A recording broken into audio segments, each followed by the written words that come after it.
Phone tapping కేసులో SIT ముందు హాజరయ్యేందుకు Jubilee Hills police స్టేషన్లోకి వెళ్తున్న కేటీఆర్ ఎలక్టోరల్ బాండ్ల కోసం బ్లాక్ మెయిల్ చేశారా? ఫోన్ ట్యాపింగ్ లిస్ట్ లో ఉన్నోళ్ళ నుంచి మీ పార్టీకి విరాళాలు ఎందుకు వచ్చాయి?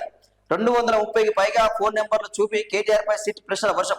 దాదాపు 7 గంటలు విచారణ అంటూ మనం చూస్తా ఉన్నామంటే ఇక్కడ విషయం ఏంటంటే ఫోన్ ట్యాపింగ్ చేసారు కదా, ఎలక్టోరల్ బాండ్ల విషయంలో మీరు ఎట్లా విరాళాలు సేకరించారు, ఎందుకు 230 ఫోన్ నెంబర్లు మీరు ఎందుకు ట్యాప్ చేశారు, వార్ రూమ్లు ఎందుకు ఏర్పాటు చేశారు, ట్యాప్ చేయాల్సిన అవసరం ఏమొచ్చింది, మీకు ఫోన్ నెంబర్లు ఎవరు ఇచ్చారు, ఇచ్చింది కేసీఆర్ అయినా, మీకు అసలు ఫోన్ ట్యాపింగ్ చేయడానికి మీరు సెంట్రల్ గవర్నమెంట్ నుంచి ఏమైనా అనుమతి తీసుకున్నారా, ఎందుకు ఇల్లీగల్ గా మీరు ఫోన్ ట్యాపింగ్ చేసిర్రు, జడ్జిల ఫోన్లు ట్యాప్ చేసిర్రు, హీరోయిన్ల ఫోన్లు ట్యాప్ చేసిర్రు, హీరోల ఫోన్లు ట్యాప్ చేసిర్రు, వ్యాపారవేత్తల ఫోన్లు ట్యాప్ చేసిర్రు, మీ పార్టీలో ఉన్న అప్పుడున్న మాజీ ఎమ్మెల్యేలు అయితే మంత్రులు అయితే ఎంపీలు అయితే అందరి ఫోన్ ట్యాప్ చేసిర్రు, ప్రతిపక్ష పార్టీల ఫోన్ నెంబర్లు ట్యాప్ చేసిర్రు, రేవంత్ రెడ్డి ఫోన్ ట్యాప్ చేసిర్రు, కిషన్ రెడ్డి ఫోన్ ట్యాప్ చేసిర్రు, బండి సంజయ్ ఫోన్ ట్యాప్ చేసిర్రు, కవిత ఫోన్ ట్యాప్ చేసిర్రు, ఇట్లా రాజేందర్ ఫోన్ ట్యాప్ చేసిర్రు అనుకుంటే ఇలా చూసుకుంటా పోతే ఇట్లా కొన్ని వందల పేర్లు వినిపిస్తా ఉన్నాయి, ఆరోపణలు వస్తా ఉన్నాయి. ఒకటి ఇక్కడ కేటీఆర్ ఏమంటా ఉన్నాడంటే నేను ఏ తప్పు చేయలేదు,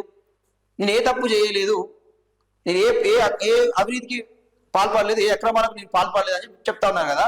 ఒకటి అడుగుతున్నా నేను కేటీఆర్ సూటిగా, జర్నలిస్ట్ రామన్నగా కేటీఆర్ సూటిగా అడుగుతా ఉన్నా, మీరు ఏ తప్పు చేయకపోతే, మీరు ఫోన్ ట్యాపింగ్ చేయకపోతే, మీరు అక్రమాలకు పాల్పడకపోతే మీరు ఎందుకు డేటాను ఎరేజ్ చేసిర్రు, ఎందుకు ఎలక్షన్ రాగానే కాల్చి బూడిద చేసిర్రు, డేటాను మొత్తం కాల్చి బూడిద చేసి అదే హుస్సేన్ సాగర్లో కలిపారు. మరి దీని మీద మీరు చెప్పాలి. ఇది చేయాల్సిన అవసరం, మీరు ఏ తప్పు చేయకపోతే, మీరు అంత శుద్ధపూసలు అయితే, అంత సత్యహరిశ్చంద్రులు అయితే, ఎవరిని బ్లాక్మెయిల్ చేయకపోతే మీరు ఆ డేటాను ఎందుకు ఎరేజ్ చేయాల్సిన అవసరం వచ్చింది, దానికి సమాధానం చెప్పాలి. వార్ రూమ్లు ఎందుకు ఏర్పాటు చేయాల్సి వచ్చింది, మీరు సెంట్రల్ నుంచి ఎందుకు అనుమతి తీసుకోలేదు, 1885 టెలిగ్రామ్ యాక్ట్ ప్రకారం మీరు ఎవరైనా ఫోన్ ట్యాప్ చేయాలనుకుంటే మీరు అనుమతి తీసుకోవాలి, ఎందుకు తీసుకోలేదు, ఇల్లీగల్ ఎందుకు చేయాల్సి వచ్చింది, ఇజ్రాయల్ నుంచి ఎందుకు కొనుక్కరావాల్సి వచ్చింది మీరు ఫోన్ ట్యాపింగ్ సంబంధించిన పరికరాలని. చాలా అంశాలు ఇట్లా పరిగణలోకి వస్తూ ఉన్నాయి. స్వయంగా మీ కవిత మీ చెల్లెలే ఆరోపణ చేస్తూ ఉంది, నా ఫోన్ ట్యాప్ గురైంది, నా భర్త ఫోన్ ట్యాప్ చేసిర్రు, ఖచ్చితంగా దీన్ని విచారణ జరపాలని చెప్తా ఉంది. సో దీనికి సమాధానం చెప్పాల్సిన అవసరం అయితే ఉన్నది.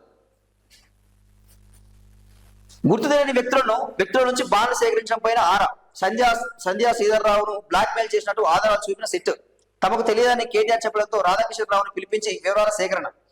మునుగోడు బైపోల్స్ 2023 అసెంబ్లీ ఎన్నికల ముందు చేసిన సెర్చ్ ఆపరేషన్ల పైన ఆరా.